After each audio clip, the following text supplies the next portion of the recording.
Hola, soy la licenciada Tiare Santamaría, abogada agrarista, y este canal es específicamente para hablar de todas tus dudas agrarias. Te voy a dejar mi número de contacto en la descripción del video, pero también te lo voy a mencionar para que puedas escribirme para cualquier asesoría agraria y que puedas contactarme para resolver cualquier duda. Mi número de contacto es el 777-898-715. Para asesorías personales puedes encontrarme en la ciudad de Cuautla, Morelos.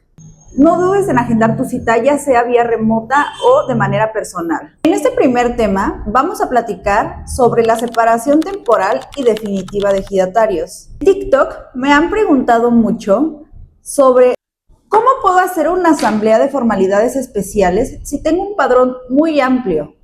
Y hay veces que ni siquiera los ejidatarios acuden a las asambleas ni de elecciones ni de formalidades especiales y nunca logro juntar un quórum. ¿Sabías que hay dos distintas formas de separar ejidatarios? Una es la separación temporal de ejidatarios y otra es la separación definitiva de ejidatarios. En este video te voy a explicar las diferencias y en qué consiste cada una de ellas. De la primera que vamos a hablar es la suspensión o separación temporal de ejidatarios. Esta figura suele causar mucha confusión en la práctica. La suspensión o separación temporal de ejidatarios no extingue los derechos agrarios, o sea que no extingue la calidad de ejidatario. El ejidatario sigue siendo ejidatario, sigue constituyéndose en el padrón y sigue integrando el núcleo agrario. Para que esa figura sea jurídicamente válida, debe estar expresamente prevista en el reglamento interno del ejido o la comunidad, y obviamente dicho reglamento debe estar inscrito en el Registro Agrario Nacional. Sin este último requisito, cualquier suspensión carece de sustento legal. La suspensión temporal implica una limitación en el ejercicio de derechos, principalmente en el derecho de voz y voto en las asambleas. Esto única y exclusivamente durante un periodo determinado. Ahora bien, vamos a la pregunta del millón y por lo que muchos de ustedes seguramente me están viendo. ¿Qué pasa con el padrón de ejidatarios? La respuesta es clara, pero también no quiero que te alarmes. El padrón de ejidatarios no disminuye. En la práctica administrativa y registral, o sea, en el padrón que emite el Registro Agrario Nacional, ya sea para una asamblea de formalidades especiales, para una elección, etc., el padrón puede emitirse clasificando a los ejidatarios que se encuentran vigentes y quienes están suspendidos o separados temporalmente, pero todos siguen formando parte del ejido. Ahora aquí viene la clave, respecto al quórum de ese padrón. Para una asamblea de formalidades especiales, todos sabemos que en una segunda convocatoria, la ley agraria nos pide que tengamos una asistencia de 50% más 1 de ejidatarios que conforman el padrón. Para los efectos de quórum, sí puede disminuir el número de ejidatarios vigentes, siempre y cuando la suspensión temporal cumpla con los siguientes requisitos. Primero, que esté previsto en el reglamento interno, o sea que en el reglamento interno diga específicamente que la suspensión temporal tampoco podrán participar en las asambleas de formalidades especiales, así tal cual. Y segundo, que se aplique conforme a las reglas internas del ejido.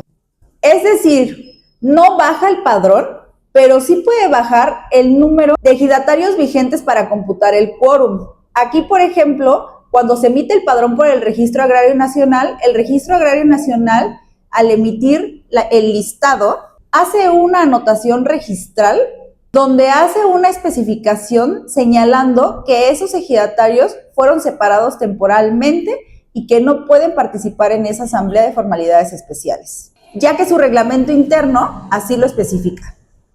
Mucho cuidado con esto. En el caso de las asambleas de formalidades especiales, debe revisarse con extrema precaución y con mucho cuidado, ya que muchos reglamentos establecen expresamente que, para efectos de las asambleas de formalidades especiales, quedan sin efectos las separaciones temporales y que esos ejidatarios que se suspendieron temporalmente sí pueden participar en las mismas asambleas de formalidades especiales. En estos casos, la suspensión no puede utilizarse para reducir el universo de ejidatarios, y así alcanzar el quórum deseado. Recuerden siempre que para que podamos utilizar este mecanismo como un ajuste de quórum, para utilizarlo para una asamblea de formalidades especiales, debes asesorarte muy bien con alguien especializado en la materia, porque si no, podríamos meternos en problemas legales que pudieran exponer a la asamblea a una nulidad de un acta ante el Tribunal Unitario Agrario. Que recuerda que el Tribunal Unitario Agrario es el que se encarga de las sanciones específicamente hablando. Ahora, vamos a hablar de la separación definitiva de ejidatarios. La separación definitiva de ejidatarios o comuneros implica la pérdida total y permanente de la calidad de ejidatario o comunero.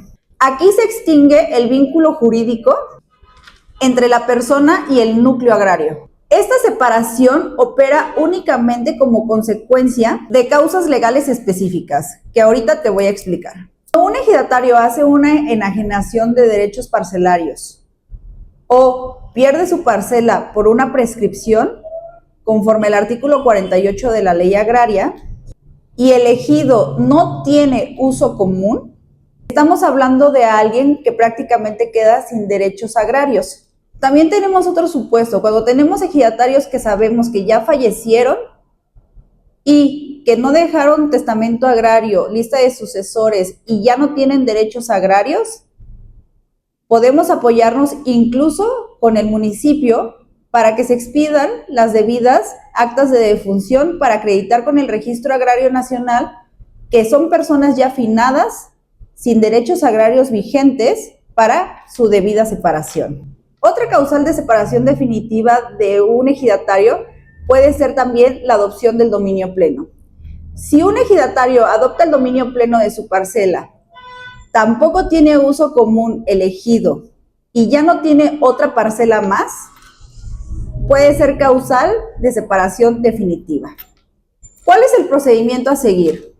Si un ejidatario que ya enajenó su parcela, que perdió su parcela por causal de prescripción, que adoptó el dominio pleno, ya no tiene otra parcela y no hay uso común, se lleva a cabo una asamblea para que esos ejidatarios sean separados definitivamente del padrón de ejidatarios. Esto para que ya no conformen parte del núcleo agrario y así hacer la reducción del padrón. Una vez llevada a cabo esa asamblea e inscrita en el Registro Agrario Nacional, el siguiente padrón emitido por el Registro Agrario Nacional ahora sí sale en reducción, quitando a los ejidatarios que fueron separados definitivamente. En este supuesto, estos ejidatarios ahora sí perdieron prácticamente sus derechos agrarios, su calidad de ejidatario, ya no tienen derecho absolutamente a nada dentro del núcleo agrario. Para cerrar prácticamente este tema, me gustaría dejar en claro las diferencias que hay entre una y otra. La suspensión o separación temporal de ejidatarios no extingue la calidad de ejidatario, solamente hace que pierda sus derechos como el voz y voto, pero sigues formando parte del padrón, únicamente con ciertos limitantes. Esto dependiendo de lo que establezca el reglamento interno del ejido. Durante su suspensión, obviamente, el ejidatario no pierde su parcela. En el padrón, el ejidatario sigue apareciendo, pero posiblemente con una clasificación de que no puede votar en las asambleas de formalidades especiales. Todo depende de cómo se establezca en el reglamento interno de ese ejido. Ahora la diferencia con la separación de ejidatarios definitiva. En la separación de ejidatarios definitiva, sí implica la pérdida total y permanente de la calidad de ejidatario y de tus derechos agrarios. Aquí el ejidatario deja de integrar el padrón y por lo tanto ya no se considera para nada dentro del núcleo agrario. Esta decisión deriva de causas legales concretas, como la transmisión de derechos parcelarios, enajenación de derechos parcelarios, adopción del dominio pleno o pérdida de la parcela por prescripción. Todo siempre y cuando en el ejido no existe el uso común. En resumen, la diferencia clave es esta. La suspensión o separación temporal limita derechos sin modificar el padrón, mientras que la separación definitiva sí modifica el padrón, sí extingue derechos y sí extingue la calidad de ejidatario o comunero. Entender esta diferencia no es un tema menor. Es lo que define la validez en las asambleas, el cálculo correcto del quórum y la legalidad de los acuerdos que se toman dentro del ejido. Recuerda que siempre hay una solución para cualquier conflicto que se pueda presenciar dentro de tu núcleo agrario, siempre que te asesores con alguien que se dedique a la materia. Por lo pronto, espero que te haya quedado muy claro este tema y si tienes alguna duda, por favor déjamela en tus comentarios. Me ayudarías mucho suscribiéndote a mi canal, activando tus notificaciones para cuando vuelva a subir un video y aportándome todo lo que tengas en mente. ¿De qué te gustaría que habláramos en el siguiente video? Déjame decirte que próximamente tendré invitados de todo tipo y con muchísima calidad para que aporten a este canal conocimientos, experiencias dentro del ámbito agrario, tanto en campo como en el marco jurídico. Me agradecería mucho que formaras parte de esta comunidad. Me es muy grato poder transmitirte estos conocimientos a través de la pantalla. Te mando un saludo y nos vemos pronto. Cuídate mucho. Bye.